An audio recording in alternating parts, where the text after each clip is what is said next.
Donc merci à tous d'être là. Et je vous présente Pierre-Olivier Dolino, qui est le délégué général de l'Entraide protestante et qui va animer cette table ronde. Et donc je suis Christelle Amig, je suis la directrice de l'Entraide protestante à Toulouse. Merci beaucoup. Eh bien, bonsoir et bienvenue à chacune et chacun d'entre vous pour ce temps et cette réflexion que l'on vous propose de partager autour de cette question du logement et mais plus largement de la question d'habiter. Effectivement, souvent le logement est présenté comme un préalable technique, un toit, des murs, une clé. Mais pour celles et ceux qui y vivent, il y a bien plus que cela, évidemment. Sans logement, vous le savez, il est difficile d'exister administrativement, socialement, psychologiquement. Et pourtant, avoir un logement, ça ne garantit pas toujours d'avoir des liens, ni le vivre ensemble. Alors la question qui nous réunit ce soir, elle est simple en apparence, mais profondément à la fois, comme on le verra, politique, humaine et spirituelle. Le logement, facteur nécessaire d'insertion sociale, doit-il aussi être facilitateur du lien, du vivre ensemble et de l'entraide ?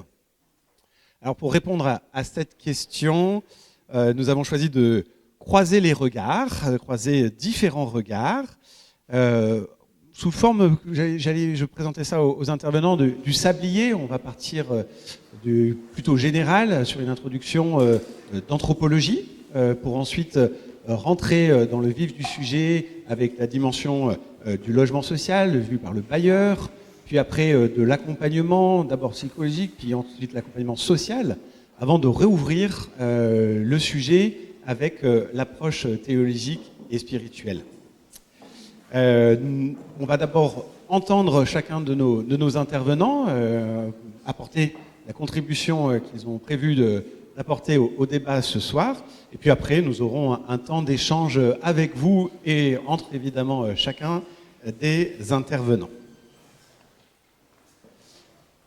On va commencer avec vous, Noël Jouenne. Vous êtes anthropologue, professeur à l'École nationale supérieure d'architecture de Toulouse. Merci beaucoup d'être avec nous ce soir. Vous travaillez sur les usages de l'espace et sur la manière dont notre société conçoit l'habitat. Vous avez accepté de partager avec nous ce soir vos réflexions sur un glissement qui interroge.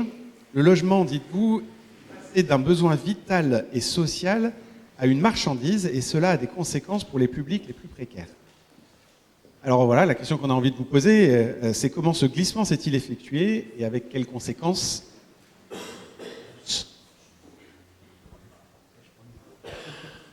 Bon, bonjour. Bonjour, voilà. Merci de cette invitation déjà. J'ai souhaité participer à ces 60 ans, cette grande fête de l'entraide protestante, parce que j'estime que le service public en fait doit quelque part redonner au public des éléments de ce que d'habitude je fais devant des étudiants. Donc là j'ai un public un peu plus âgé. Voilà.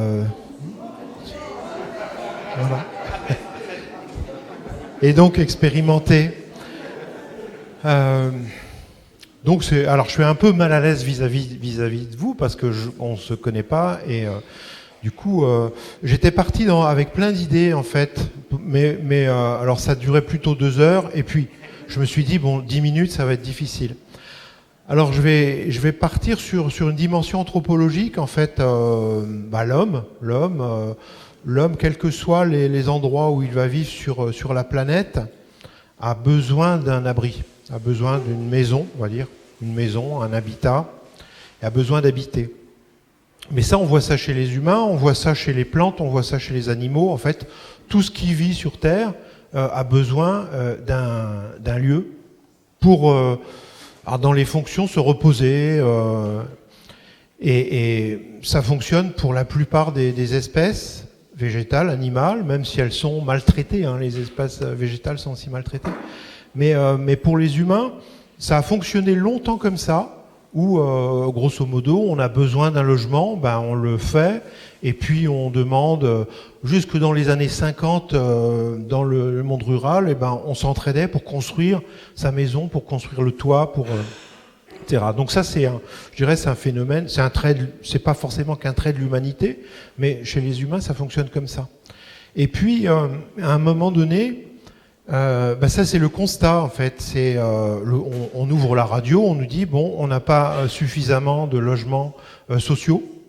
Bon, c'est un constat. On n'en construit pas assez. Alors peut-être qu'on n'en construit pas assez. Il y a une population qui vient aussi, où il y a des besoins nouveaux par rapport à peut-être un phénomène d'appauvrissement de la population. Et puis du coup, il n'y a pas d'adéquation en fait entre le nombre de logements et puis les gens. Il y a des gens à la rue. Moi, j'ai fait ma thèse de doctorat sur les sans domicile fixe, donc ça remonte maintenant aux années 90. Le phénomène est toujours là, quoi. Alors, je pensais, en faisant une thèse, arriver à mettre une pierre quelque part et à résoudre quelque chose. Bon, finalement, le constat est toujours là. Donc, je me dis, c'est quand même assez compliqué. Mais ce qui s'est passé, c'est qu'on est passé d'un bien d'usage, c'est-à-dire que le logement, ça devrait être pour tout le monde. Il y a des sociétés qui ont automatiquement loge les habitants. Bon, on parle de la tribu, quelles que soient les contrées d'ailleurs, même chez les Samites, les igloos l'hiver, etc. Bon, il y a toujours moyen de faire son habitat. Et puis nous, dans nos sociétés modernes, postmodernes, il y a un moment donné où, c'est lié à la propriété foncière aussi, mais on a tiré profit ou tiré bénéfice en fait de la possibilité de louer quelque chose pour que des gens qui n'ont pas les moyens d'acheter ou d'avoir puissent vivre. Alors ça, c'est une question assez complexe, mais qui renvoie à la fois à la dimension fondamentale de l'être humain a besoin de toute façon de dormir quelque part ou de vivre quelque part, de fonder un foyer, aussi là, c'est au sens du foyer. Et puis, quand on passe d'un bien d'usage à un bien marchand, on introduit en fait une sorte d'effet pervers, c'est-à-dire que là on est dans le système de l'offre et de la demande, donc il va y avoir des mécanismes peut-être de tension, ça va permettre aussi de faire monter le prix des loyers, on entre dans un système qui correspond plus du tout aux besoins fondamentaux des êtres humains. Alors ça, c'est un constat qu'on peut faire, et puis des solutions, on peut en trouver plein en fait, parce que dans les années 50, par exemple, au lendemain de la Seconde Guerre mondiale, on a le phénomène des mouvements Castor, par exemple, qui se met en place, où des ouvriers, alors typiquement sur Toulouse, moi j'ai compté 18 opérations Castor, où vous avez les employés d'Airbus, aujourd'hui de la SNCAS, qui vont ensemble construire une centaine de logements. Et ça, c'est possible à l'époque, je ne peux peut-être pas entrer trop dans les détails, mais c'est possible à l'époque, c'est moins possible aujourd'hui, parce qu'il y a des palliatifs à la question du prêt, parce qu'à un moment donné, il faut aussi de l'argent. Donc il y a ces choses-là. Parallèlement au Castor, on a aussi, un peu avant la Seconde Guerre aussi, mais on a les phénomènes de squat, c'est-à-dire des gens qui se réapproprient des biens qui ne sont pas à eux, en disant j'ai besoin de vivre quelque part. Alors ça, c'est le côté un petit peu plus... dans une morale, voilà, c'est plus répréhensif, on va dire, puisqu'il y a des questions de propriété. Mais ça aussi, c'est une manière différente. Et aujourd'hui, chez des jeunes populations, des plus jeunes populations, on va vers des formes de zones à défendre. Alors là, il y a aussi ça s'accompagne aussi d'une idéologie un peu écologiste ou pour la planète, contre, etc. Où on va avoir des formes de résistance comme ça qui vont, alors de manière un peu morcelée, où on a aussi des gens qui vont aller vivre dans des camions et qui vont rouler, mais pas toujours. Donc il y a tout un tas de phénomènes alternatifs, je dirais, à la situation. Mais pour la plupart des gens, le logement social, en tout cas pour les plus pauvres, ça va être une possibilité. Alors qui est pas toujours possible, justement parce que moi j'étais témoin sur Firminy à côté de Saint-Étienne dans un grand ensemble où on avait finalement des propriétaires privés qui pouvaient plus facilement louer leurs biens à des personnes qui n'avaient, compte tenu des ressources, pas accès aux logements sociaux. Vous voyez, c'est un peu une forme de paradoxe, mais parfois il faut quand même certains critères pour obtenir un logement social. Donc on a un monde foisonnant avec des solutions. Et effectivement, peut-être que la question de l'entraide, c'est quelque chose qui est au centre de tout ça. Hein. C'est une notion de vivre ensemble ou de qu'est-ce qu'on fait ensemble ou quel est le projet de l'humanité en fait. Parce que alors là, si on ouvre sur une dimension un peu plus grande, c'est vers quoi on veut aller pour que tout le monde puisse avoir un logement. Merci.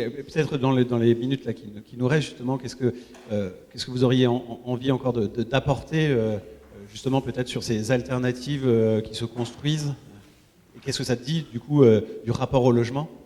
Alors, il y a dans la dimension anthropologique, si on va voir dans les peuples dont Lévi-Strauss disait peuples primitifs, des peuples sans écriture, comment ces gens-là géraient la tribu, le foyer, la famille, etc., et nos modèles à nous, je pense qu'il y a quand même des choses à retenir hein, de ce que les populations, que ce soit en Australie, en Afrique, en Amazonie, ont pu faire.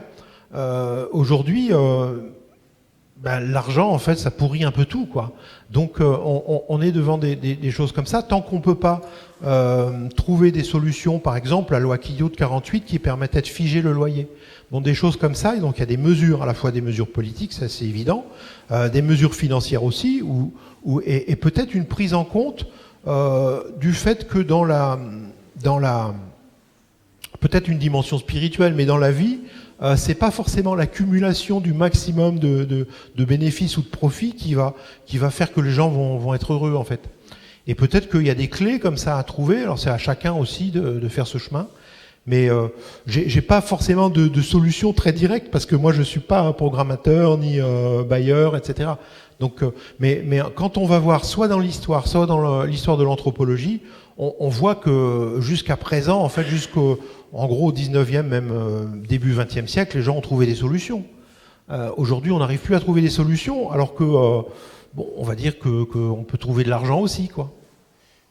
Merci beaucoup d'avoir lancé le débat à travers ces constats partagés et ces éléments d'introduction justement sur les solutions qui ont pu être inventées ou qui s'inventent comme alternative aussi aujourd'hui.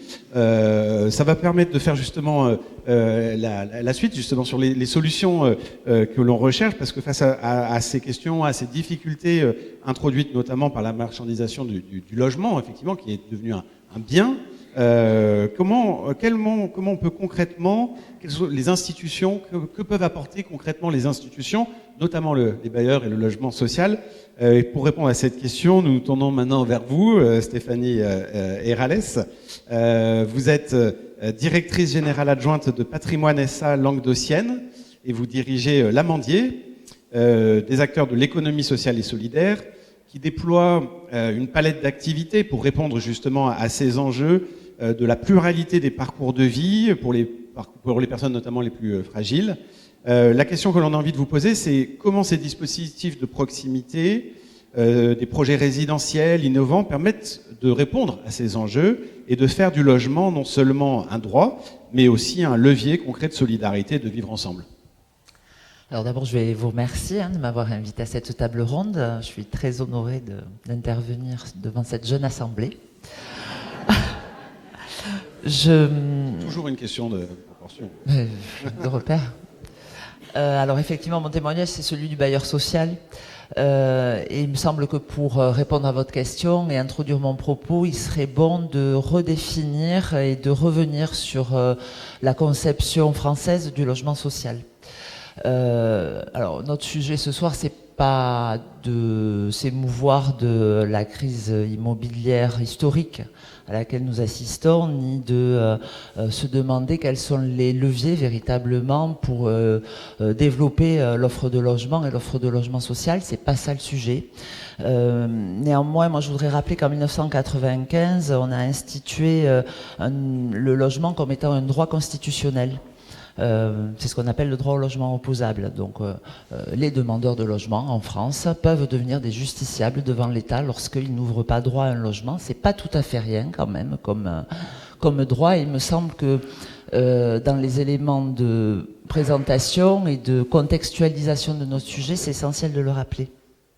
De la même manière, ce qui me semble essentiel de rappeler, et c'est pas rien non plus, c'est que nous avons en France, et notamment depuis l'après-guerre, une conception généraliste du logement social, une conception universaliste. Pour illustrer mon propos, je pense que c'est l'occasion de rappeler que 77% de la population française, au regard de ses revenus, ouvre droit au logement social. Alors on pourrait se dire comme ça spontanément que ce 77% pourrait vouloir dire que la population française est pauvre. Alors absolument pas. C'est pas du tout ce que ça veut dire. Ça veut dire que dans la conception universaliste, généraliste du logement social, la France a construit un modèle qui permet de répondre à une majorité de ses concitoyens et que finalement, les 23% qui restent devraient correspondre à la population qui, elle, peut se loger sur le marché privé. Parce que finalement, le logement social a vocation à permettre aux administrés français de se loger dans le service public du logement social à des conditions de loyer qui sont favorables à son pouvoir d'achat et à un vivre confortablement en tant que concitoyen. C'est la théorie. C'est la théorie. La pénurie de logements conduit effectivement à, vous l'avez dit tout à l'heure, critériser les droits d'accès au logement, à poser des règles de priorité et d'urgence pour accéder à un logement, soit un logement d'abord, soit un logement social. Et là, effectivement, on vient de toucher du doigt la limite de notre système. Alors, c'est pas tout à fait notre sujet, mais j'y reviendrai tout à l'heure et j'essaie de boucler notre problématique, puisque notre assemblée ce soir, son sujet, c'est de débattre sur le logement comme vecteur de lien, facilitateur du vivre ensemble. Je pense qu'on n'a pas besoin de se convaincre là de savoir si c'est un vecteur d'insertion sociale. Là-dessus, on est tous d'accord. La question qui nous est posée, c'est comment finalement le logement est un vecteur de solidarité. Alors, le bailleur social que je représente a envie de partager avec vous que, en tant que bailleur institutionnel, nous sommes des promoteurs sociaux qui effectivement rentrons dans une logique marchande de ce logement. On produit du logement dans un contexte de modèle économique qui est extrêmement contraint. Néanmoins, notre job, c'est de répondre à des enjeux de mixité sociale à l'intérieur de nos logements, de manière à répondre au plus grand nombre et à veiller surtout à l'atmosphère résidentielle et à faire en sorte que on ne nous fasse pas le procès d'intention de générer des ghettos et des ghettos de pauvres. Et ça, je pense que c'est aussi un élément de contexte qu'il faut rappeler.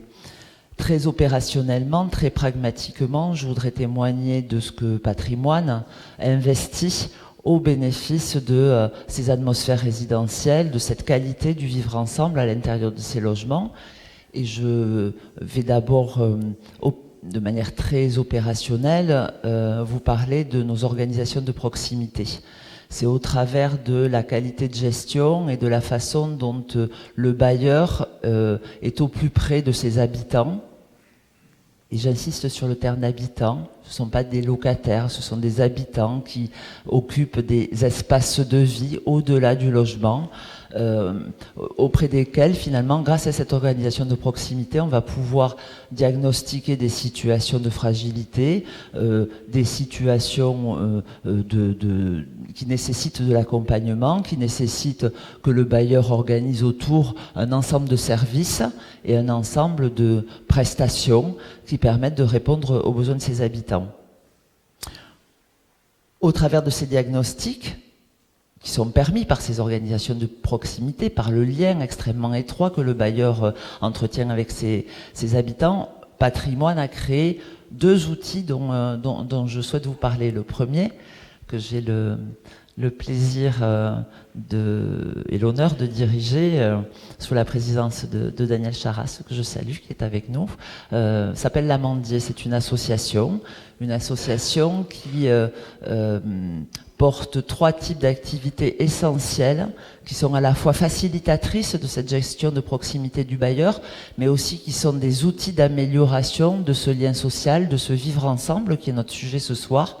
La première de ces activités, de ces missions, c'est de venir à la rencontre des habitants par ce qu'on appelle le aller vers pour mener des actions de médiation entre voisins quand on ne se comprend plus.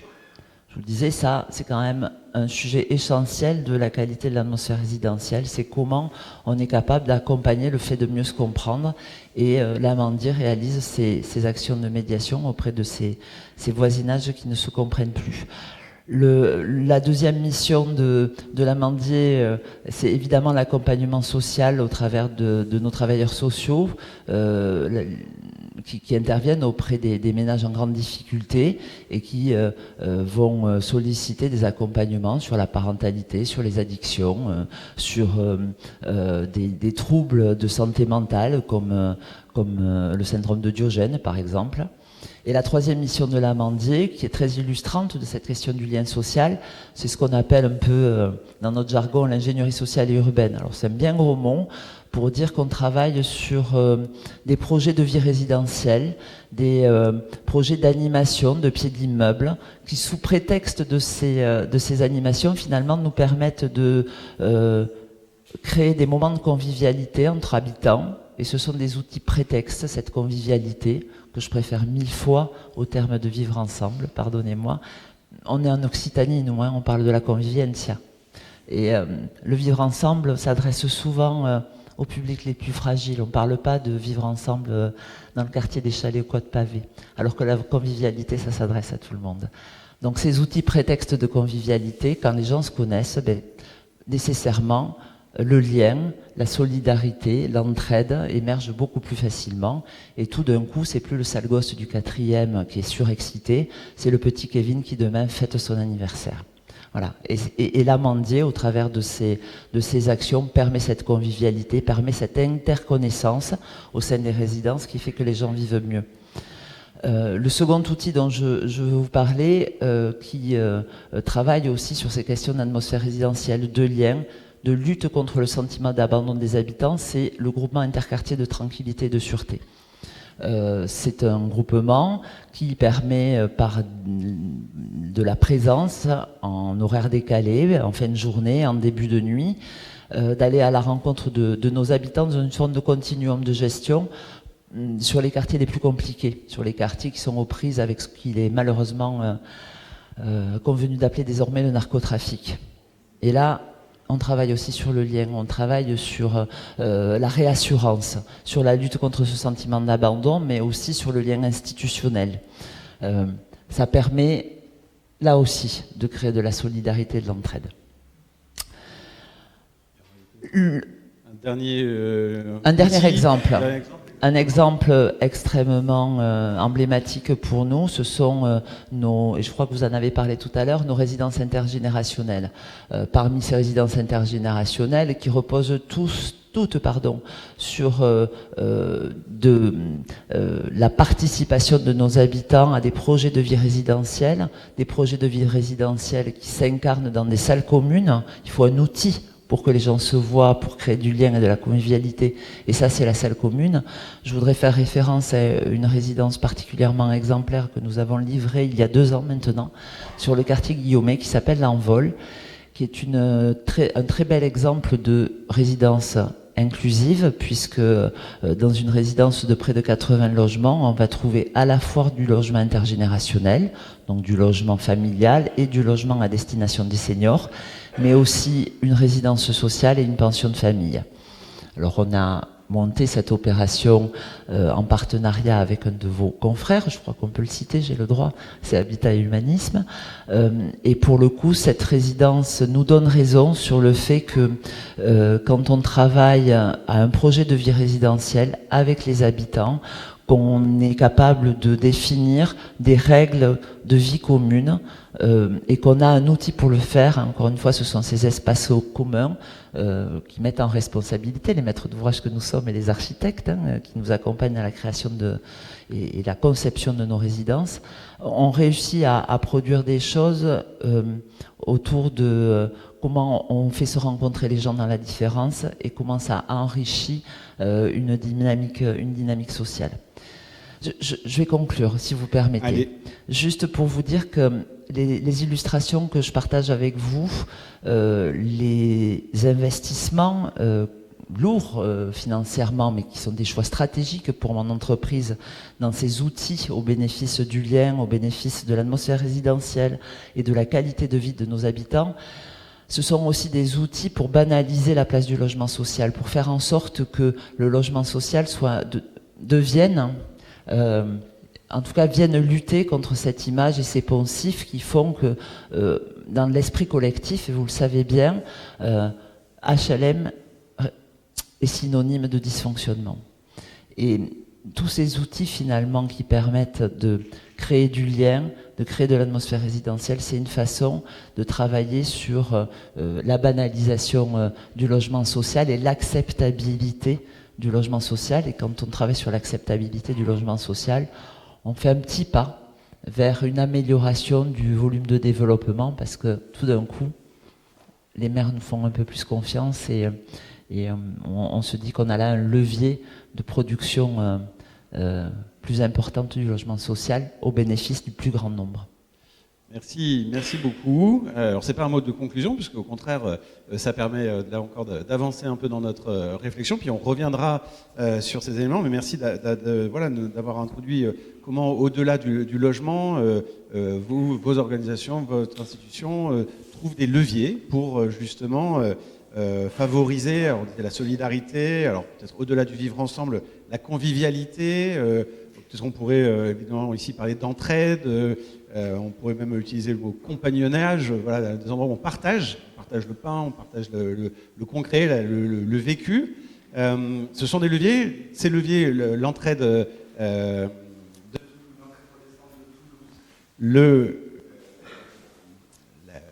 l'expérimente, elle, on va faire un pas de plus sur, voilà, une fois qu'on est rentré dans le logement, la question c'est comment on peut accompagner les personnes pour justement créer les conditions de se vivre ensemble, notamment sur cet accompagnement qui prend la globalité de la personne et notamment son aspect psychologique. Et ce sera avec vous, Miarizoa Andrianaramaindason. Je l'ai forcément écorché, désolé. Vous êtes psychologue au sein du dispositif d'hébergement d'urgence d'ARPAD, l'association régionale de prévention et d'aide face aux dépendances et aux exclusions.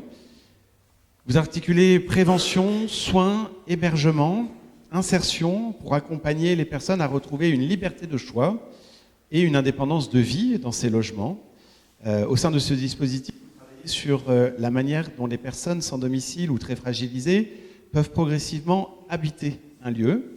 Avec vous, nous allons nous interroger sur ce qui peut justement signifier, au point de vue psychologique, habiter un logement après des parcours de rue ou d'errance. Merci d'être avec nous. Alors, je vous remercie pour votre invitation et je suis très ravie de parler de la clinique, en tout cas dans les centres d'hébergement d'urgence et la clinique que je fais auprès des hébergés et des patients accueillis au centre d'hébergement d'urgence. Peut-être que j'ai un peu réhabilité quand même mon nom. Donc je suis Miariswa Indiana Armiadasson, je suis psychologue à l'association ARPAD, donc qui a été présentée, l'association régionale de prévention d'aide face aux dépendances et aux exclusions, qui a été créée en 1973. Et sur le diapo là qui est en train de défiler, j'essaie un peu plus pour contextualiser dans quel type de structure je travaille, et comme ça je vais pas trop rentrer dans les détails dedans, et aussi un peu des temps thérapeutiques qui sont mis en place pour les femmes isolées, victimes souvent de violences liées au genre, des violences conjugales, qui sont hébergées dans nos centres d'hébergement d'urgence et qui participent aussi à la notion d'habiter. Donc moi je travaille dans le pôle accueil, hébergement et insertion, dans 3 services d'hébergement diffus, en colocation et certains en studio. Nous sommes constitués d'une équipe pluridisciplinaire, donc il y a des éducateurs et ensuite moi en tant que psychologue et une chef de service. On a la majorité des personnes accueillies chez nous sont des hommes isolés, des femmes isolées, des couples et des parents isolés, orientés donc par le SIAO urgence et aussi le SIAO pôle hôtel relatif à la création de places de substitution de nuitées hôtelières. Donc voilà, ça c'est un peu plus le cadre du centre d'hébergement d'urgence. Mais moi donc je vais essayer un peu de répondre à la question comment penser la notion d'habiter à travers l'accueil dans un centre d'hébergement d'urgence et surtout spécifiquement l'accompagnement psychologique. Donc dans le préambule de la Constitution de l'Organisation mondiale de santé, l'OMS, la santé est définie comme un état de complet bien-être physique, mental et social et ne consiste pas seulement en une absence de maladie ou d'infirmité. La santé des individus et des populations se définit à l'intersection de 3 grandes dimensions, somatique, psychologique et sociale. Cela implique que la condition physique et la condition sociale influencent la santé mentale, mais aussi que la santé mentale détermine la santé physique et sociale. Comme pour la santé physique, la santé mentale ne se réduit pas à une absence de troubles, mais elle se définit comme un état de bien-être dans lequel une personne peut se réaliser, faire face au stress normal de la vie, accomplir un travail productif et contribuer à la vie de sa communauté. Donc, je vais essayer de répondre à ma question de départ à partir en 3 points. Donc, le premier point, c'est d'abord l'accueil dans un centre d'hébergement d'urgence, et que cet accueil-là, et spécifiquement l'accompagnement psychologique, peut donner la possibilité aux personnes de l'accès aux soins et surtout l'accès, en tout cas pour ma partie, c'est l'accès à la santé mentale. Donc, le parcours de soins s'avère être une problématique pour les usagers. La priorité pour ces derniers se situe pour beaucoup autour d'une mise à l'abri, d'un logement dans lequel pouvoir se poser. En somme, un chez-soi d'abord, avant que ne puisse émerger la question du soin. Le lien est au cœur de nos rencontres et nos accompagnements. Or, face à des personnes qui ne savent pas comment habiter leur intérieur, donc un cadre interne psychique suffisamment solide et leur espace de vie, nous accueillons leur bricolage authentique inscrit dans le moment présent. Aller vers la découverte de soi pour la personne accueillie ouvre la perspective de nouveaux repères, de développer sa propre identité avec ses caractéristiques. Ceci n'est possible que si le professionnel offre un espace d'authenticité et de franchise exempt de toute exigence et de maîtrise et de résultat. Loin de l'intolérance du vide promulguée par la société actuelle de consommation, nous travaillons à partir de notre propre rapport à l'impuissance, à l'insuffisance, qui est en soi déjà thérapeutique.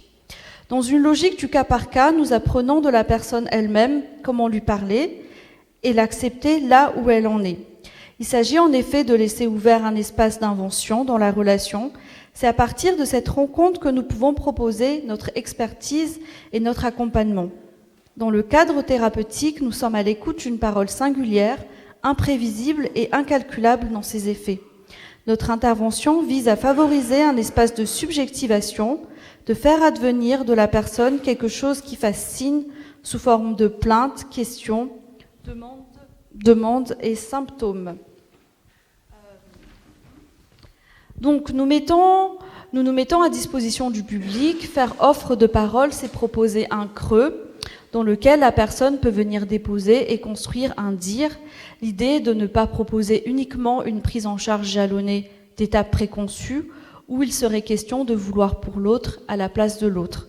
Et donc, c'est là que je vais introduire le deuxième point, parce que de cet accueil spécifique, de cette prise en charge pluridisciplinaire dans un centre d'hébergement d'urgence, on pourrait émettre l'hypothèse qu'on offre un socle, un environnement suffisamment sécurisant et fiable pour les personnes pour que petit à petit, ils puissent accéder à un travail psychothérapeutique et ou pour certaines personnes à l'acceptation d'une prise en charge psychiatrique. Et donc, les personnes accueillies sur nos dispositifs d'hébergement d'urgence arrivent dans les services après avoir vécu à l'hôtel et ou à la rue, engendrant un vécu d'exclusion dans son acceptation la plus large. Avant cela, beaucoup ont fui leur pays et sont passés par une traversée longue et difficile. Elles sont dans un pays dont elles ne comprennent pas toujours la langue et n'ont pas de lien avec des personnes ressources autres que les professionnels qu'elles rencontrent. Les parcours de vie des personnes accueillies relèvent d'une clinique de l'extrême, dans le sens où les traumatismes consécutifs qu'elles ont vécus amènent un effet de sidération psychique. Un événement menaçant la sécurité et la survie d'une personne impacte sa capacité à intégrer son vécu émotionnel. C'est la sidération psychique. Le traumatisme immobilise et désorganise le psychisme.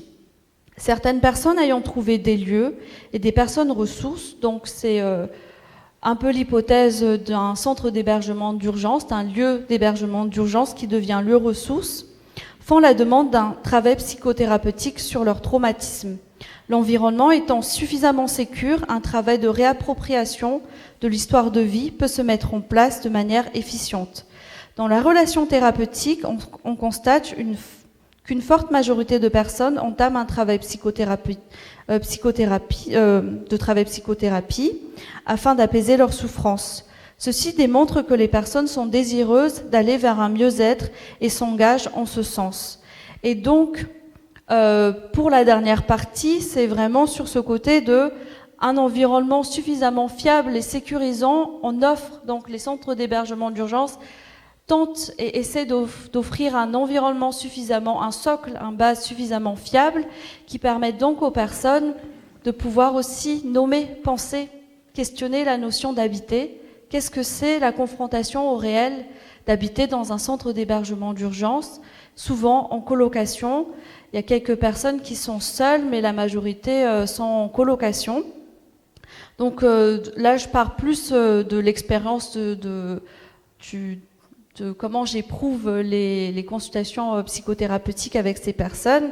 Donc, durant les consultations psychologiques, la question de l'hébergement est posée à la psychologue par les patients.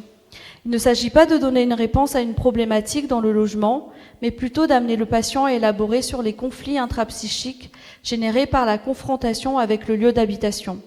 La colocation, un chez-soi partagé avec d'autres personnes, peut générer des mouvements psychiques allant de l'intrusion à la persécution. Partager un lieu de vie vient ramener à questionner ses limites vis-à-vis de la présence de l'autre. L'équipe participe à la mise en place des limites à travers le règlement intérieur qui régit l'occupation d'un logement. Par ailleurs, habiter un lieu ensemble contient une dimension subjective liée à l'histoire de vie de chacun. La colocation peut rappeler les dynamiques familiales de chacun. Ainsi, la scène d'une relation fraternelle et familiale pourrait se rejouer dans la relation entre les colocataires. Et dans les cas un peu plus extrêmes, il y a ces personnes quand même des parcours jalonnés de rupture et de beaucoup de difficultés. Souvent, la colocation peut faire revenir des histoires, des dynamiques familiales dramatiques, issues de familles peut-être défaillantes, des parcours de vie précoces compliqués. Ça peut générer en effet des problématiques, d'où l'importance de l'institution qui vient cadrer, mettre un espace et de limites de réflexion pour les personnes. Mais par contre, la colocation aussi peut être un levier pour créer un entourage sécure. Donc là, dans le diapositif, vous voyez un peu les groupes thérapeutiques qui sont mis en place pour les femmes. Un groupe thérapeutique que j'anime en binôme avec une collègue éducatrice spécialisée.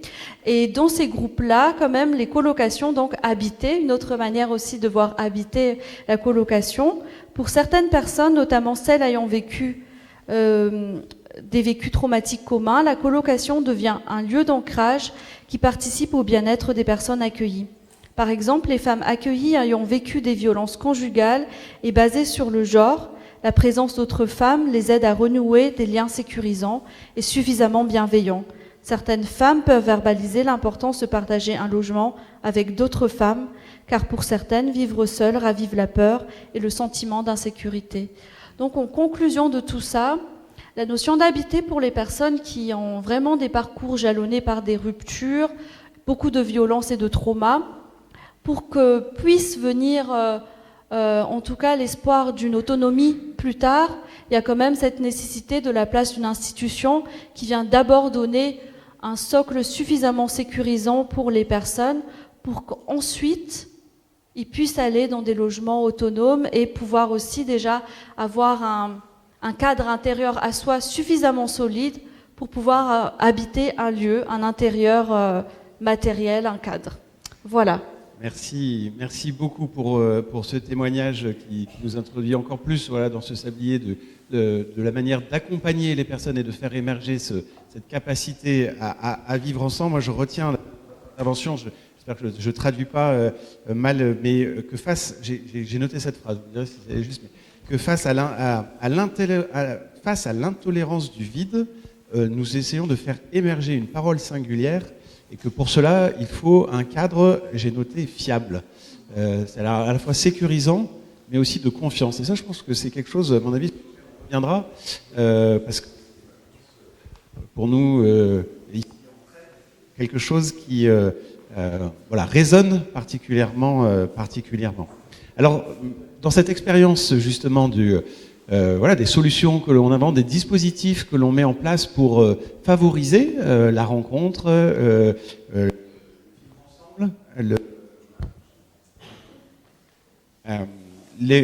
l'entreprise de Toulouse a elle aussi un certain nombre d'expériences et c'est maintenant avec vous, Manon Michel et Daniel Verjus, que nous allons avancer sur ce sujet-là. Bonjour à toutes les deux. Vous êtes travailleuse sociale au sein de l'Entraide protestante. Vous allez nous parler du terrain et de l'accompagnement quotidien des personnes à partir d'une synthèse que vous avez réalisée avec vos collègues sur les différents dispositifs de l'Entraide et surtout d'exemples concrets. Vous allez aborder la manière dont le travail social peut être un artisan discret mais essentiel du lien, du vivre ensemble et de l'entraide. Donc merci beaucoup à toutes les deux. Bonsoir à toutes et à tous. Du coup, Manon Michel et Daniel Verjus.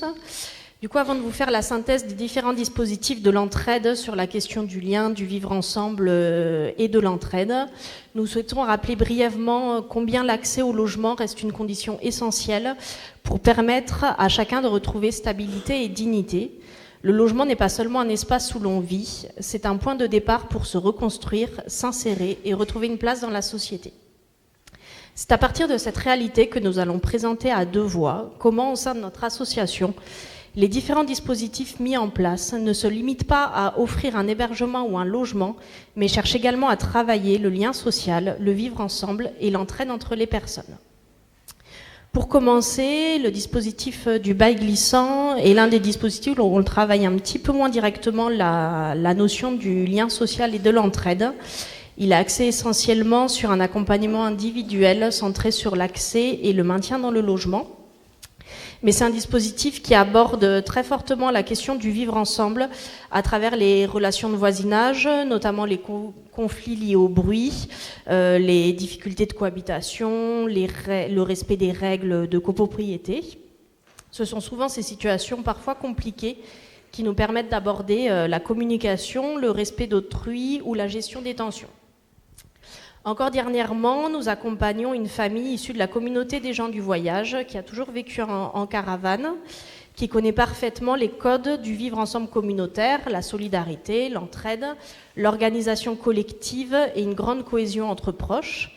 Mais lorsqu'elle est rentrée dans un logement HLM, elle a été confrontée à un autre type de vivre ensemble fondé sur des règles différentes.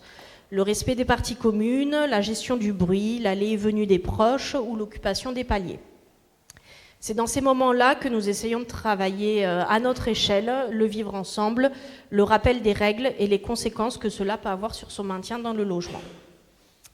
On pourra dire que le bail glissant a ses limites en matière de lien social. Il ne favorise pas directement l'entraide ou les dynamiques collectives, mais il a aussi une force en stabilisant le logement. Il sécurise la personne et lui permet ensuite d'aller vers les autres. On pourra dire que le vivre ensemble commence ici par quelque chose de très simple, la manière d'habiter, de cohabiter ou de respecter un espace partagé. Pour le dispositif d'intermédiation locative, ou comme le bail glissant, l'entraide protestante et locataire de logements destinés aux jeunes majeurs que nous relogeons dans des résidences étudiantes, la question du lien, du vivre ensemble et de l'entraide se pose d'une manière différente. Ici, le lien est souvent plus présent et plus spontané. On s'est rendu compte que beaucoup de jeunes se connaissaient déjà, ils viennent de même structure et souvent s'entraident pour comprendre le dispositif ou même comment y accéder. En revanche, la question du vivre ensemble, lui, se travaille un petit peu moins directement, parce que la plupart de ces jeunes sortent de dispositifs collectifs, de foyers, de MEX, de logements en colocation. Et pour eux, accéder à un studio en résidence étudiante représente une forme de liberté nouvelle. Ils recherchent cette indépendance, parfois même une coupure temporaire avec la vie collective. Cela n'empêche pas que d'autres formes de solidarité apparaissent, parfois spontanément, et parfois à travers des initiatives de certaines résidences étudiantes. Par exemple, dans 2 des résidences où l'on reloge des jeunes, il y a l'installation d'une épicerie sociale qui permet à ces jeunes de se servir en denrées alimentaires à faible coût. On peut dire que dans le dispositif IML, le lien entre les jeunes peut se créer naturellement, mais que le vivre ensemble, lui, est présent mais plus en douceur, car il s'inscrit dans une période où les jeunes cherchent avant tout à construire leur propre autonomie. Le dispositif d'hébergement temporaire en diffus et en résidence collective que l'on appelle ALT, lui, ne se contente pas de fournir qu'un toit. Il crée un environnement sécurisant où les personnes en situation de précarité peuvent se stabiliser et reconstruire progressivement des liens sociaux. Ce processus était essentiel pour qu'elles puissent ensuite accéder plus facilement à un logement pérenne. L'accompagnement proposé dans ce cadre vise d'abord à briser l'isolement en réinstaurant la confiance des personnes accueillies. Les travailleurs sociaux jouent un rôle important. Ils encouragent la participation, valorisent les compétences et aident à se connecter aux ressources locales, qu'il s'agisse de services publics ou d'associations.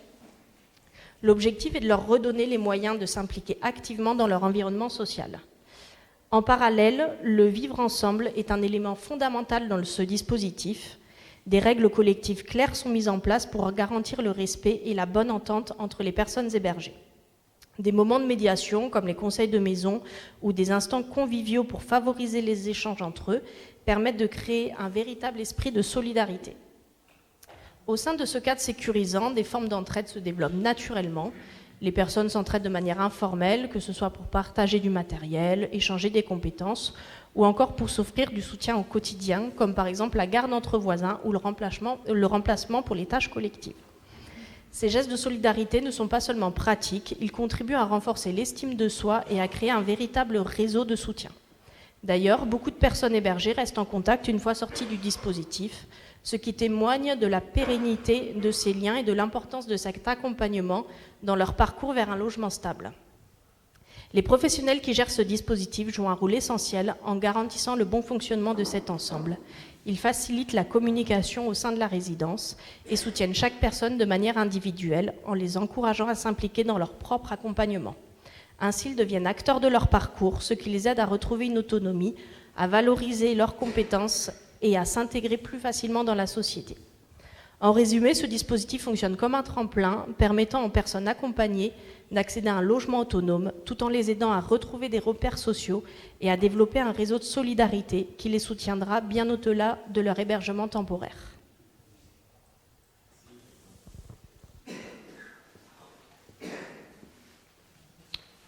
Oui, bonsoir. Moi, je vais vous parler du dispositif Ukraine. Je suis travailleuse sociale, mais moi, je ne travaille pas sur ce dispositif. Je travaille sur le dispositif de la maison relais rénale, dont je parlerai après. Pour le dispositif Ukraine, concernant l'accompagnement qui est proposé dans le cadre de ce dispositif, il permet en fait aux déplacés ukrainiens de bénéficier d'un hébergement hôtelier. L'accompagnement collectif n'a pas été mis en place, ou très peu mis en place, car il ne faisait pas partie des missions qui avaient été confiées aux travailleurs sociaux. Alors, par rapport à l'accompagnement social qui est effectué dans ce dispositif, c'est faire avec, être à côté des personnes pour les soutenir dans la résolution de leurs difficultés qu'elles peuvent rencontrer, notamment concernant le logement, les démarches administratives, l'accès à l'emploi, la famille, enfin ce qui relève du quotidien également. Au-delà de les aider à retrouver une stabilité, il permet également de rompre l'isolement et de restaurer le lien social.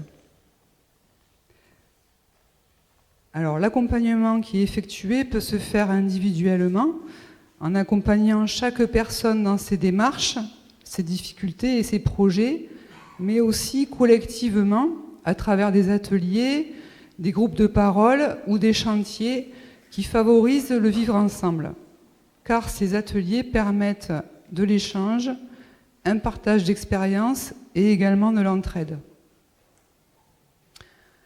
Depuis l'ouverture du dispositif, les travailleurs sociaux ont constaté que le vivre ensemble peut s'avérer difficile, même au sein d'une même communauté. Chaque personne ou famille est prise en charge avec son propre parcours, ses fragilités, mais aussi ses convictions. Cette individualisation peut parfois rendre la vie en communauté plus complexe. Le travailleur social se retrouve souvent dans le rôle de médiateur entre la personne et les institutions ou entre les individus eux-mêmes afin de résoudre les conflits, trouver des solutions et maintenir la cohésion. Le travailleur social doit jongler avec les exigences institutionnelles, les conflits entre les différentes parties, c'est-à-dire entre les personnes accompagnées, les institutions, les administrations, tout en prenant en compte la personne accompagnée avec ses besoins et son histoire, ainsi que le temps nécessaire pour construire une relation de confiance. Malgré tout, l'entraide entre les personnes accueillies est bien là, comme traduction, comme par exemple la traduction. Les Ukrainiens qui parlent bien français ou comprennent bien le français vont traduire à ceux qui comprennent moins bien. Les coups de main du quotidien, comme la garde d'enfants. Chacun a su trouver son propre soutien au sein du centre. Cette solidarité permet à chacun de trouver sa place et de mieux vivre ensemble. Voilà, ça c'est pour le dispositif Ukraine. Alors pour la maison relais, donc ce qu'on peut dire, c'est que les personnes qui sont accueillies à la maison relais sont locataires de leur logement et elles peuvent y rester le temps qu'elles veulent. Donc c'est pas du tout la même chose que pour le dispositif Ukraine. Les liens donc entre les personnes se font car elles se connaissent depuis longtemps et elles sont là aussi depuis l'ouverture de la maison relais en 2012. Pour les nouveaux arrivés, le lien sera plus long à établir. Pour faciliter le lien, le vivre ensemble et l'entraide, les travailleurs sociaux organisent des temps collectifs, comme par exemple des petits déjeuners collectifs, des repas, des sorties, des conseils de maison pour réguler les problèmes que l'on peut rencontrer et où chacun peut s'exprimer, puis pour organiser aussi le planning, les activités. Il y a aussi des sorties entre résidents inter-maisons relais qui sont organisées. Il y a également des activités comme le jardinage. Il y a eu la création d'un jardin partagé. Voilà. Les travailleurs sociaux organisent également le partage des tâches de la vie quotidienne avec la mise en place d'un planning pour la sortie des poubelles. Voilà, c'est important, la sortie des poubelles. On peut remarquer qu'il y a des tensions qui peuvent apparaître quand même au moment de ces temps collectifs, du fait de partager des espaces communs comme la salle commune, la buanderie, la terrasse. Et dans ces moments, il faut faire avec les spécificités de chacun, tout en maintenant un cadre, notamment par rapport au nettoyage et au rangement. Donc là, dans ce cadre-là, le travailleur social, il a un rôle de médiateur, principalement, et aussi de tenue du cadre. Par rapport à l'entraide, ce qu'on peut dire aussi, c'est que dans la maison relais rénale, il y a quand même pas mal d'entraide entre les résidents, du fait justement qu'ils se connaissent depuis longtemps, donc ils ont pu aussi créer des liens très forts entre eux. Cette entraide, elle se manifeste par des échanges de compétences, de connaissances, mais aussi des soutiens en cas de problème de santé. Notamment, il y a eu un résident qui est décédé là, mais pour ce résident-là, qui était en perte d'autonomie, il y a des résidents de leur propre initiative qui ont fait office d'auxiliaire de vie, donc qui s'occupaient de lui, la toilette. Sortie piscine, il le préparait aussi, il l'aidait, enfin voilà. Donc c'est des exemples d'entraide assez forts qu'on a pu constater. Mais en plus, ce qui était impressionnant, c'est que ça venait d'eux en fait. C'est pas nous qui avons dit faites ci, faites ça. C'est vraiment eux qui ont fait ça. Ce qu'on peut dire aussi, c'est que à la maison relais, les résidents ont besoin de ces moments de partage et de ces moments collectifs, car certains sont encore là depuis l'ouverture et ne manifestent pas le projet de partir. Alors peut-être. Oui. Et la conclusion, donc ce qu'on peut dire, c'est que le lien, le vivre ensemble et l'entraide ne sont pas systématiques en fait. Ce sont des éléments que nous travaillons tous dans les différents dispositifs que l'on a de l'entraide. Et nous pouvons y arriver lorsque la personne a son besoin de logement qui est comblé, déjà, dans un premier temps, et si également elle en manifeste l'envie. Le vivre ensemble dans le respect de l'autre est quant à lui nécessaire pour le bien-être de tous. Voilà, en conclusion. Merci beaucoup. On revient aussi dans l'échange tout à l'heure. Peut-être d'autres témoignages que vous pouvez avoir sur cette expérience, mais merci beaucoup de nous avoir présenté à la fois les différents... S'il y a un autre, mais oui, merci. Les différents dispositifs de l'entraide, et donc de nous avoir apporté concrètement votre témoignage pour éclairer, dans le quotidien comment les choses se jouent. Voilà. Il faudra qu'on y revienne tout à l'heure dans le débat. Mais avant d'ouvrir justement le débat, on souhaitait terminer ce tour de première présentation avec cette approche théologique et spirituelle avec vous, Thalès Dutras-Arrojo. Vous êtes pasteur de l'Église protestante unie de Toulouse, et c'est à partir de votre regard biblique et théologique que nous terminons ce tour de table. Qu'est-ce que finalement un logement ? C'est peut-être, on s'est interrogé sur la question d'habiter, et surtout comment en faire un lieu d'hospitalité, de reconstruction et de fraternité. Alors, bonsoir. Tout d'abord, je voulais sincèrement vous remercier. Merci à l'entraide pour l'invitation. C'est vraiment un privilège d'être ici, de participer à cette fête. Donc, merci aussi pour toutes les interventions, pour tous ces regards différents mais très enrichissants. Alors, je commence par une petite histoire. Il était une fois un petit monsieur, pas moi, un petit monsieur qui était ce qu'on appelait auparavant un publicain. un collecteur d'impôts. Ce petit monsieur, un jour, ayant appris que Jésus, vous vous rendez compte, Jésus, c'est le grand mec, bon, donc Jésus allait passer par son village, il s'apprête, voilà, il s'habille, il s'apprête pour aller le voir. Bon, c'est un petit bonhomme, petit monsieur, donc il arrive, évidemment, il y a toute la foule.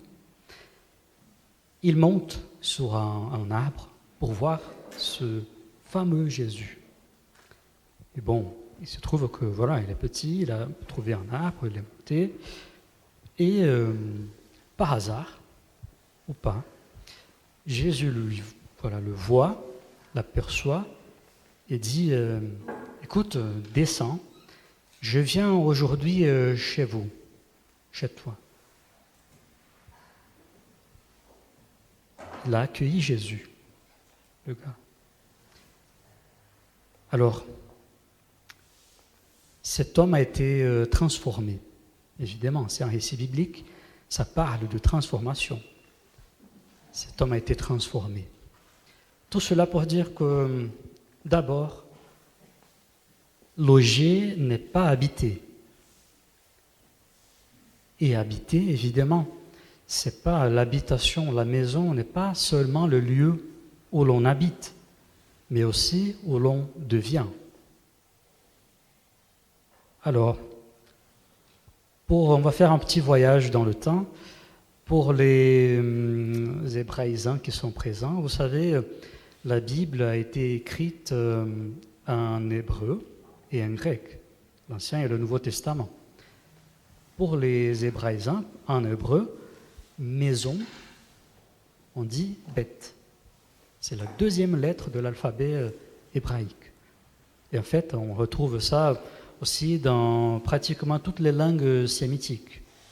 Bête, la maison, mais pas que le bâtiment, pas que l'immeuble. La maison, c'est aussi la demeure. C'est aussi le lieu d'existence, le lieu où l'on transcende nos réalités. Dans l'Ancien Testament, on dit souvent, surtout le psaume 23, « Je veux habiter tous les jours dans la maison de l'Éternel », c'est-à-dire dans la maison de Dieu. Sauf que, oui, on ne va pas habiter dans la maison de Dieu comme ça. En fait, ça veut dire qu'on va rendre notre réalité associée, liée à Dieu. Maison, pour les Juifs, le mot bête, en fait, c'est ça. Profondément, c'est ça. Et on va passer à l'univers homérique. D'abord, pour les Grecs, maison, on dit c'est oikos. Vous connaissez ça peut-être mieux que moi. C'est de ce mot qui viennent les mots qu'on a aujourd'hui en français, économie, écologie, oikos. Mais pour les Grecs, déjà à l'époque d'Homère, bien avant Jésus, oikos, ce n'était pas seulement non plus une maison. Mais oikos, ça représentait la cellule familiale, le clan, la tribu, le foyer, lieu d'existence, lieu d'habitation. Pour les Grecs, c'était ça. Et Jésus vient voir cet homme dans son oikos, dans le plus profond de son existence. Alors, on va avancer, je voulais juste partager ces concepts pour arriver en 1951, l'après-guerre, quand le philosophe Heidegger, il a écrit un essai intitulé « Bâtir, habiter, penser ». Il a fait toute une philosophie de l'architecture pour dire que loger, c'est pas habiter. On peut abriter, mais pas habiter. Habiter, c'est justement s'émanciper, être digne de soi, exister, pouvoir dire je, pouvoir dire je peux, je veux, j'accueille, j'invite, je reçois, j'existe. Et Heidegger, dans cette période de reconstruction de l'Allemagne, il s'est appuyé là-dessus pour dire que oui, l'être humain, il a besoin non seulement de logement, mais aussi d'habitation, d'exister. Et c'est pourquoi, après avoir réfléchi à tous ces divers concepts autour de ce qu'on appelle maison, logement, nécessité, dignité, hospitalité, je suis arrivé à 3 points clés. D'abord, je vous redis, loger n'est pas habiter. Quand on propose à quelqu'un un logement, en fait, on lui propose aussi un lieu d'existence, un lieu où il va devenir quelqu'un, il va pouvoir inviter, pouvoir accueillir aussi à son tour. Le deuxième point, oui, le logement n'est pas que, ou bien ne devrait pas être une marchandise, un produit. Logement, quand on parle de logement, quand on parle de maison, de foyer, on transcende en fait tous les concepts et les notions capitalistes qui englobent ce mot. Loger, c'est justement permettre à quelqu'un d'être soi-même, d'être chez soi. Troisième point, habiter, j'avais mentionné, c'est aussi transcender notre réalité, c'est être soi-même, et pleinement digne de soi. Mais habiter, c'est aussi s'émanciper. Ça rejoint tous les autres adjectifs, bien sûr. Mais quand je parle d'émancipation, c'est pas dans le sens d'indépendance, d'interdépendance. Non, en fait, quand on habite, on peut permettre à l'autre aussi de s'habiter. C'est-à-dire, habitation, en fait, elle est élargie. C'est le titre de mon intervention d'ailleurs. Quand on élargit l'habitation, on accueille ceux qui sont d'abord ici, ceux qui sont d'abord dans notre milieu. Il faut d'abord être accueilli avant d'aimer et de servir. En fait, à travers ce cheminement, ce parcours, on arrive à ce qu'on a de plus précieux dans la nature humaine. C'est en fait la possibilité de rendre l'autre digne, de rendre l'autre capable d'aimer à son tour, de recevoir à son tour, d'exister. Donc, merci et je vous félicite pour vos engagements divers et variés, parce que c'est ça que vous faites, si j'ai bien compris, vous permettez aux uns et aux autres d'exister, d'accompagner, être soi-même, digne d'existence d'ailleurs. Merci beaucoup. Merci Thalès. Et oui, je crois qu'on peut remercier chacun de nos intervenants.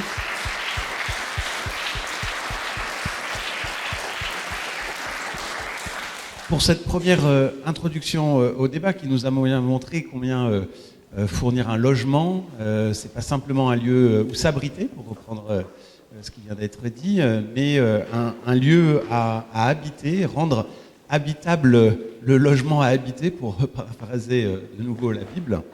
Alors, on va ouvrir largement le débat, permettre aux intervenants peut-être aussi qui souhaiteraient compléter, revenir, intervenir sur ce qui avait être dit, ou répondre aux questions que la salle vous poseront. Je sais qu'il y en a qui adorent discuter, d'autres qui aiment moins, mais on est là ce soir pour ça. Donc on va ouvrir largement le débat. Peut-être autour de cette question, voilà, à quel moment, quelles peuvent être les conditions qui permettent de rendre habitable le logement et qui permettent ce fameux vivre ensemble que l'on convoque souvent, qu'on appelle de nos voeux, mais on a vu à travers le logement social pour tous, j'ai bien aimé l'expression, qui nous concerne tous dans nos manières d'habiter, sans recréer des ghettos, d'un côté ghetto de riches, d'un côté ghetto de pauvres, que cette question d'habiter, elle nous concerne tous. Là, évidemment, on a parlé notamment vis-à-vis des personnes les plus fragilisées, mais au-delà, pour permettre de faire commun, ça concerne évidemment chacun d'entre nous. Alors, on va faire circuler la parole. Peut-être tout simplement lever la main si vous souhaitez intervenir, soit apporter un témoignage complémentaire, sans refaire la conférence. On ne vous donnera pas 10 minutes à vous chacun, mais apporter peut-être une question ou un témoignage pour continuer à soit questionner nos intervenants, soit apporter votre petit grain de sel à ce débat. Est-ce que, parmi vous, il y a déjà des questions? Je ne sais pas qui a le micro, si c'est le micro supplémentaire qui est là.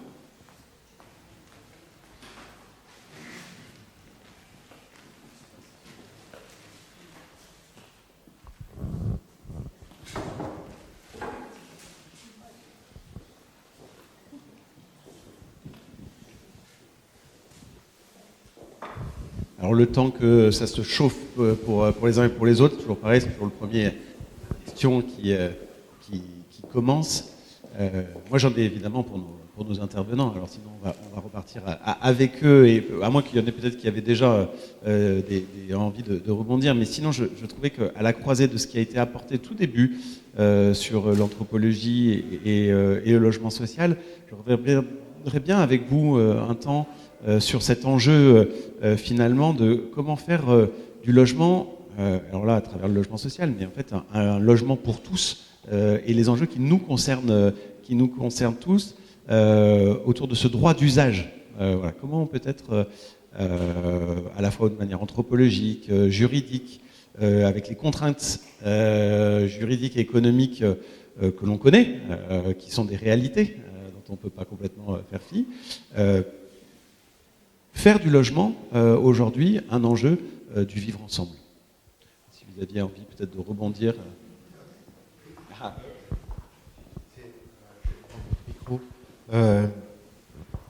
Je dirais avoir des solutions. Alors en tant qu'anthropologue, j'ai rarement des solutions. En fait, j'ai plutôt des constats et puis voilà.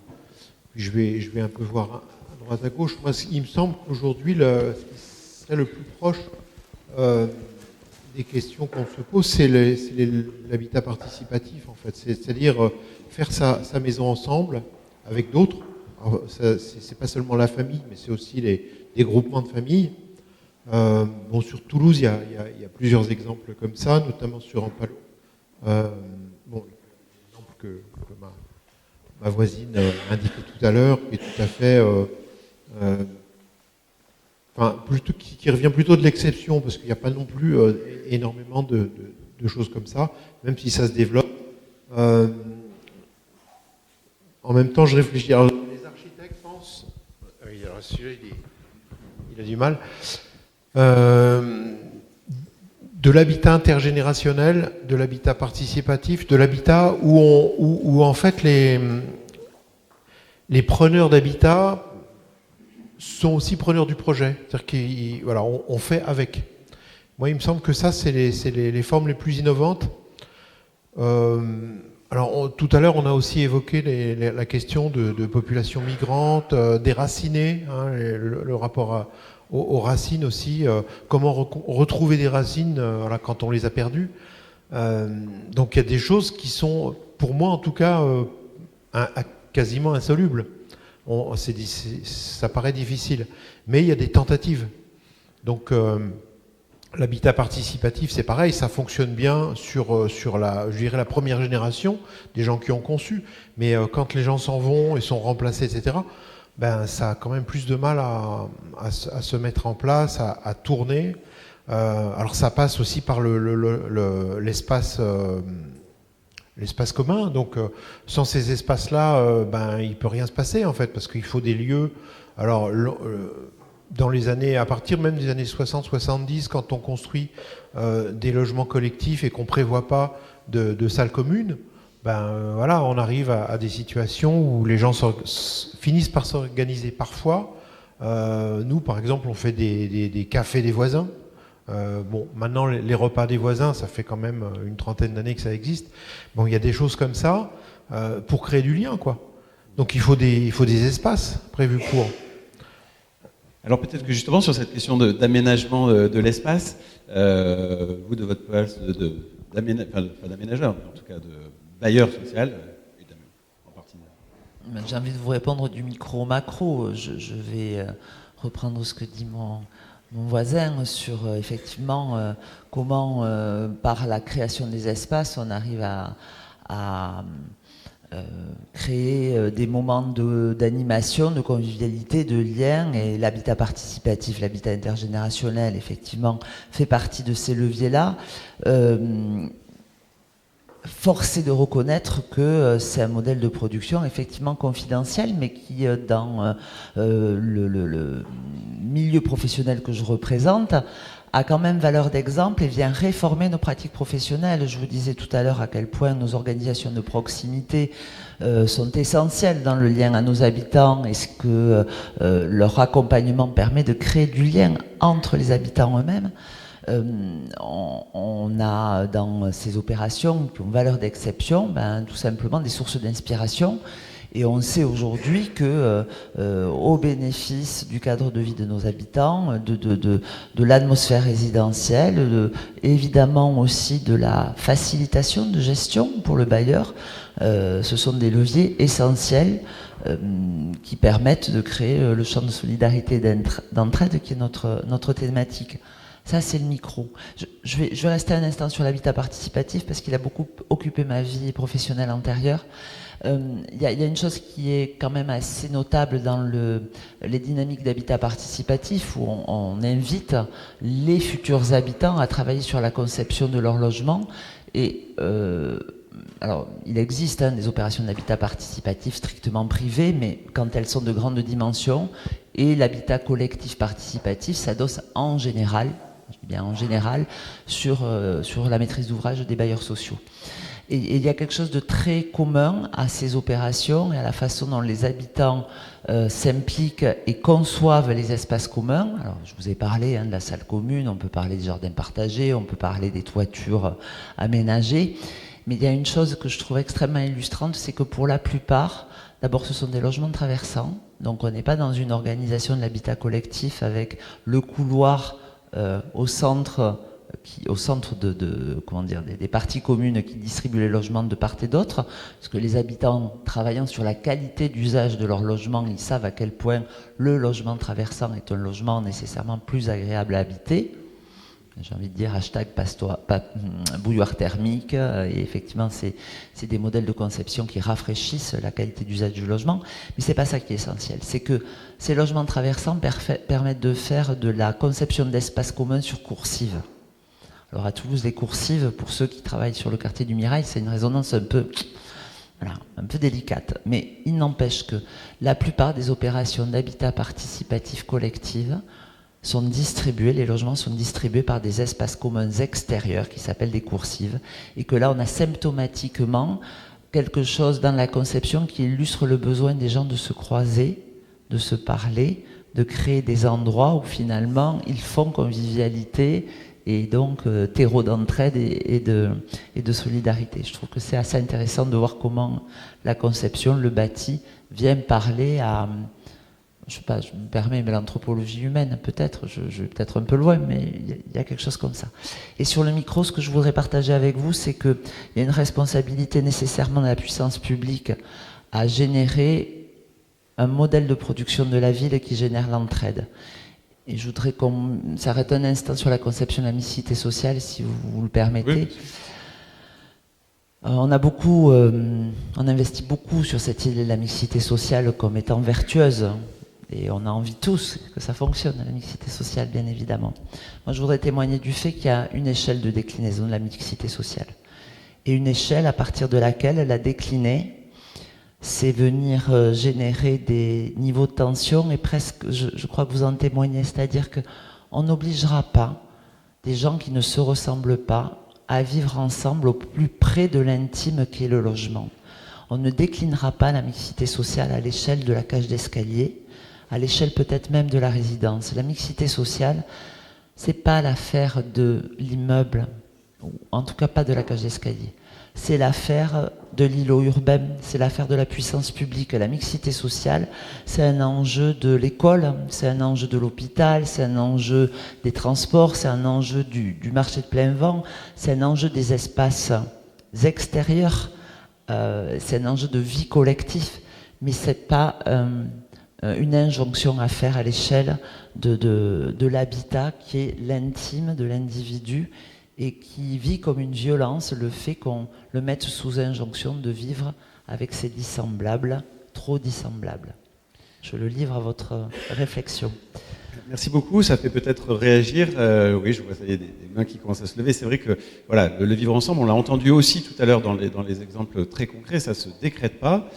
Ça nous concerne tous, hein, finalement aussi individuellement. À quoi je suis prêt pour finalement vivre ensemble? Avec qui je suis prêt à vivre ensemble? Voilà, c'est vrai qu'on a l'injonction que les enfants dans l'école, au collège, vivent ensemble. On a l'injonction que les personnes qu'on accueille dans les dispositifs sociaux vivent ensemble. Mais nous, à quoi chacun, puisqu'on a bien vu que c'était un enjeu, la question de habiter ensemble était une question qui nous concernait tous, à quoi on est prêt, nous aussi, pour vivre ensemble? Alors il y avait une main qui se levait. Passer le micro pour que... je crains que...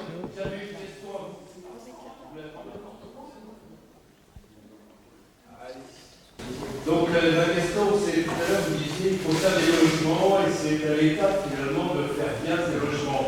Il y a quelque chose qu'il faudrait aussi faire, c'est bien former les enfants des familles.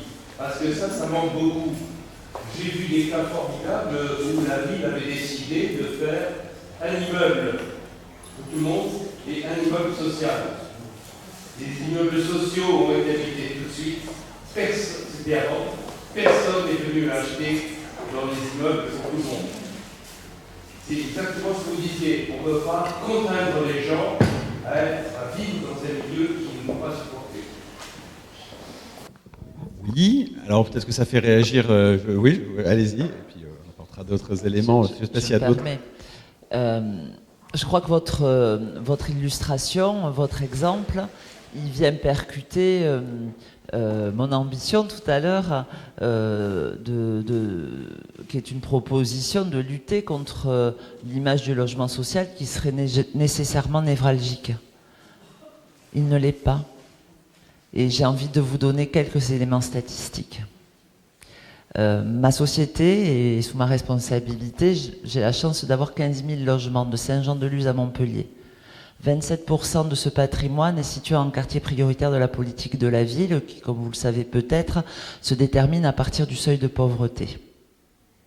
Sur ces 15 000 logements, le pourcentage de ménages qui est en situation d'impayé de plus de 3 mois, qui est dans notre profession un critère de détermination d'un impayé critique, c'est moins de 400 ménages.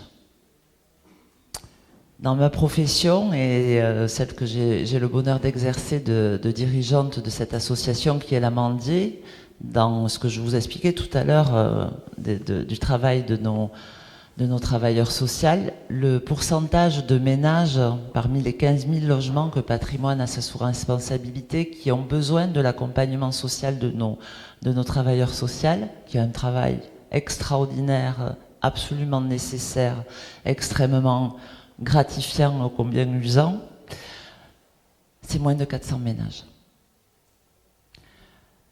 Je vais vous donner un dernier exemple. Je vous parlais tout à l'heure de l'activité de médiation que fait l'Amandier quand il y a des situations de tension, de troubles de voisinage, des choses qui peuvent impacter l'atmosphère de vie résidentielle.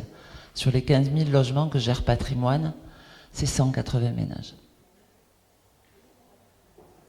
Les données statistiques que je vous donne, qui sont 3 critères finalement d'illustration. Oui, d'illustration de la fragilité des publics que le logement social loge, héberge, dans lequel nos locataires habitent, c'est moins de 4%, moins de 3% pour les troubles de voisinage. Le logement social, c'est du logement pour tous. Et si l'îlot urbain dont vous parlez, avec son logement social qui est habité tout de suite, 60 000 demandeurs de logements sociaux sur la Haute-Garonne. Effectivement, c'est rempli tout de suite.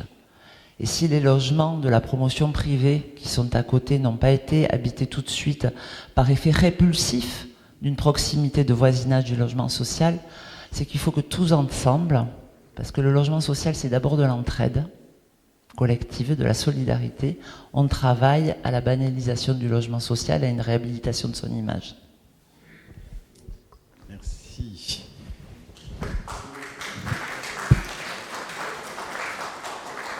Alors, je ne sais pas si ça évoque d'autres questions. Sinon, peut-être, avant de terminer, j'avais quand même envie qu'on revienne sur les expérimentations et sur le concret de la manière dont vous accompagnez les personnes dans le logement pour arriver justement à créer les conditions du vivre ensemble.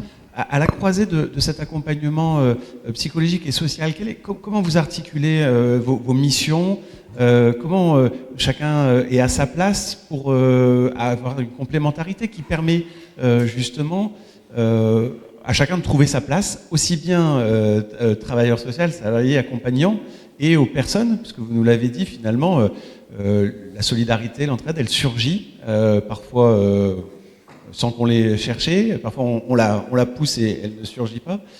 Comment vous articulez, en tout cas dans les équipes, cette pluridisciplinarité dont vous nous aviez parlé? Alors la pluridisciplinarité, pardon, commence à se faire tard. Comment ça s'articule? Alors, plutôt de mon côté, au niveau plus psychique, c'est de pouvoir aussi donner des indications assez cliniques aux éducateurs spécialisés avec l'équipe dans laquelle je suis, face aux personnes, par rapport au parcours qu'ils ont. Souvent, on a des personnes qui... Là, c'est un peu plus caricatural, mais c'est pas non plus la réalité de toutes les personnes qu'on accueille, qui sont beaucoup plus sur une fragilité psychosociale. Mais pour les personnes vraiment dans une forme d'errance répétitive, de changement de ville en ville, et qui se retrouvent dans des centres d'hébergement d'urgence, c'est vraiment plus la clinique au plus près de comment pouvoir aider ces personnes à un jour peut-être réellement habiter un lieu et apprendre aussi à habiter soi. C'est un peu plus sur ce registre-là. Et après, pour les autres, c'est quand même des cas très très rares chez nous au centre d'hébergement d'urgence qu'on a des problématiques, par exemple avec les voisinages ou des problématiques entre le colocataire liées à ce que ça soit de vivre ensemble ou autre. C'est quand même très très rare, c'est plutôt comment nous, institutions d'hébergement d'urgence, donc quand même temporaire, on peut être un levier pour aider les personnes à aller soit dans des logements HLM, parce que là on parle quand même de précarité. Il y a quand même ces personnes qu'on accueille en centre d'hébergement d'urgence sont des personnes dans des situations très très précaires. Et le travail, et leur souhait aussi d'ailleurs, c'est d'avoir un logement pour eux. Et ensuite de les aider pour, notamment dans les prises en charge, un peu plus du coup sur le côté éducatif, c'est qu'est-ce que c'est réellement habiter un lieu et les charges qui incombent à tout le monde de ce que c'est habiter dans un logement. Et ce travail-là, mais ce travail-là aussi est nécessaire lorsque psychiquement les personnes sont suffisamment stables et qui arrivent à pouvoir vivre avec les aléas de la vie quotidienne. Voilà. Et finalement, sans tellement de friction, ou en tout cas avec des difficultés qu'on retrouverait de voisinage dans n'importe quelle copropriété ou banlieue résidentielle, où on sait que les questions de voisinage sont aussi des difficultés qu'on connaît à peu près partout. Je ne sais pas si ça évoque pour vous d'autres exemples, d'autres témoignages ou d'autres actions que vous avez envie, ou pas, il n'y a pas d'obligation d'apporter. Je ne sais pas si vous aviez envie de réagir aussi à ce qui a été dit sur la complémentarité, peut-être avec cette question, comment vous articulez l'accompagnement à la fois psychologique et social. Quelle est la place que vous avez en tant que travailleur social dans l'accompagnement des personnes pour favoriser ce vivre ensemble? Si ça évoque des situations ou des éléments de votre pratique. On vous laisse vous concerter, hein. Il n'y a pas d'obligation. Non, après, moi, j'ai pas d'autres exemples concrets là sur le moment de ce qu'on a vu. Après, moi, je parle sur la mission que j'exerce sur le dispositif du bail glissant. C'est vrai qu'on arrive à un moment charnière de la vie des personnes qu'on accompagne, c'est-à-dire qu'ils ont enfin eu le Graal, entre guillemets, d'accéder à un logement HLM. Et du coup, là, il y a vraiment ce travail du vivre ensemble qu'on peut retravailler avec ces personnes qui ont eu soit un parcours de vie chaotique, qui ont eu des expulsions, ou alors qui ont eu un parcours de rue qui est très long. Et parfois, on peut se rendre compte que, avec tout l'imaginaire qu'on a aussi d'accéder à un logement social, c'est pas tout le temps si simple. On a eu quelques retours à la rue aussi pour certaines personnes, pour qui se retrouvent enfermées entre quatre murs, avoir d'autres personnes autour qui n'étaient pas un peu leur cercle proche et rassurant, où là ça pouvait être compliqué. Et voilà, nous, notre travail, il s'axe vraiment sur comment habiter un logement. Et comme je parlais tout à l'heure, où les conflits de voisinage, c'est quand même quelque chose qui peut être difficile à gérer, même en tant que travailleur social, de se poser un petit peu entre la personne qu'on accompagne avec son témoignage, son récit de ce qui se passe dans la résidence, contre des personnes qu'on ne connaît pas, voilà, des voisins qu'on n'accompagne pas, d'une résidence où l'on n'habite pas non plus. Et c'est là où nous, on peut faire appel aussi à des services extérieurs, comme l'association L'Amandier, qui peut parfois être un vrai soutien, et où là, on manque aussi un petit peu d'outils, où, par exemple, la gestion budgétaire, on a vraiment un lot d'outils pour travailler dessus. C'est entre guillemets la partie facile de l'accompagnement, et où c'est vraiment ce côté du vivre ensemble qui peut être un petit peu compliqué pour nous à travailler, mais on essaie d'y arriver. Merci. Et encore une fois, le conflit de voisinage, c'est vraiment quelque chose... Il y a le fan club, le soutien. Peut-être. Par rapport à la complémentarité de notre intervention, déjà nous on est deux à travailler sur la maison relais, deux travailleurs sociaux. On est un binôme et on est assez complémentaires dans nos interventions. Après, on fait appel aussi à des soutiens. On participe à des réunions avec un médecin psychiatre, un psychologue, un infirmier psychiatrique, qui nous aident aussi des fois pour parler de situations qui nous posent question.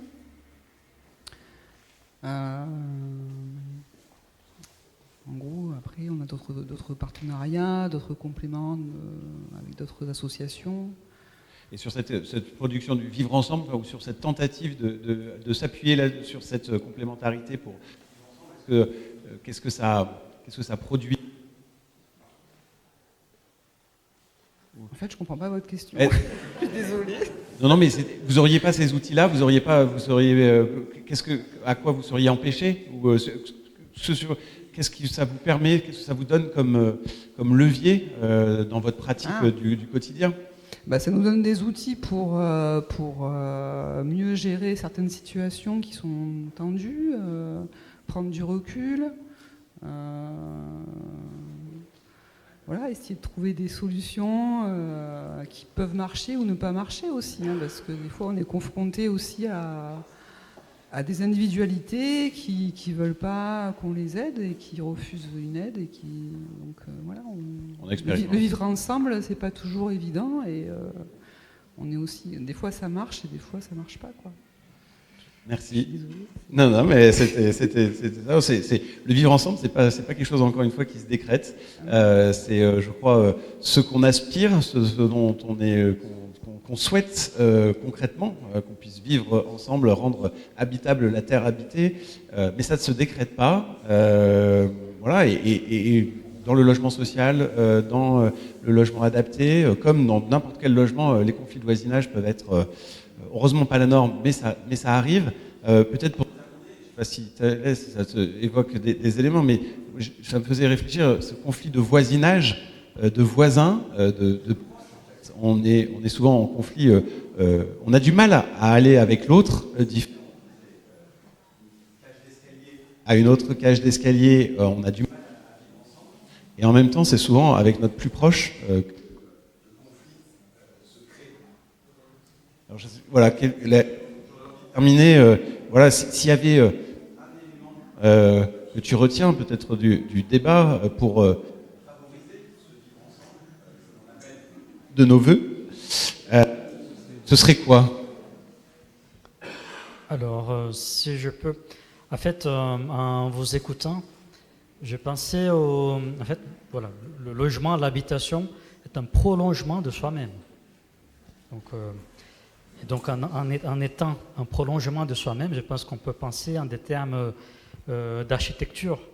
Dans l'architecture classique, il y a 3 principes, c'est vetustas, firmitas, utilitas, c'est-à-dire l'utilité, la solidité et l'esthétique, la beauté de cette œuvre. Et donc, si on pense le logement en tant que prolongement de soi, pourquoi pas ne pas associer ces 3 principes? Rendre la vie humaine digne d'être belle, d'être utile et d'être ferme, pouvoir dire je. Donc, je pense que c'est un peu dans ce sens qu'on peut évoluer, en unifiant l'être avec sa réalité. Merci, et je crois que ça, voilà, je crois qu'on peut remercier chacune et chacun de nos intervenants. On a bien vu ensemble combien cette question du logement n'est jamais neutre, le logement est source de protection, mais également parfois de nouvelles vulnérabilités, qu'il n'est pas simplement un lieu de passage, mais un lieu où peut se créer du vivre ensemble et parfois même un lieu, en tout cas, où la question de l'existence se pose. Nous avons entendu que le logement était une question de modèle de société, un enjeu de politique publique, mais aussi finalement un enjeu personnel, humain. Pour l'entraide protestante de Toulouse et plus largement pour la Fédération de l'entraide protestante, cette question, elle est évidemment pas abstraite, elle touche au cœur même de nos engagements, permettre à chacun non seulement d'avoir un toit, mais aussi une place reconnue par chacun et à commencer par soi-même. Alors peut-être pouvons-nous repartir ce soir avec une conviction simple. Le logement n'est pas simplement un seuil que l'on franchit, mais un espace où peut naître l'entraide et la fraternité. C'est l'expérience, je crois, qu'il se fait ici depuis 60 ans et que nous pouvons collectivement poursuivre pour les années qui viennent. Alors merci à tous ceux qui s'engagent au quotidien pour faire vivre cette fraternité, cette entraide, ce vivre ensemble. Et puis repartons avec au cœur que cette question finalement du vivre ensemble, elle nous concerne tous et qu'à chacun d'y mettre sa petite graine pour que peut-être demain nous puissions rendre habitable la terre habitée. Bonne fin de soirée, je crois qu'on a encore un peu de temps pour échanger. Merci beaucoup à tous les intervenants et je pense que voilà, ça a été un débat riche et intéressant. Alors, on arrive à la fin de la journée, mais on sera très heureux de prolonger ce temps d'échange et de partager aussi des discussions plus libres autour d'un cocktail qui va être qui est préparé et qui va être servi. Et surtout, n'hésitez pas, il y a beaucoup à manger. Donc, profitez. Merci beaucoup à tous d'être là.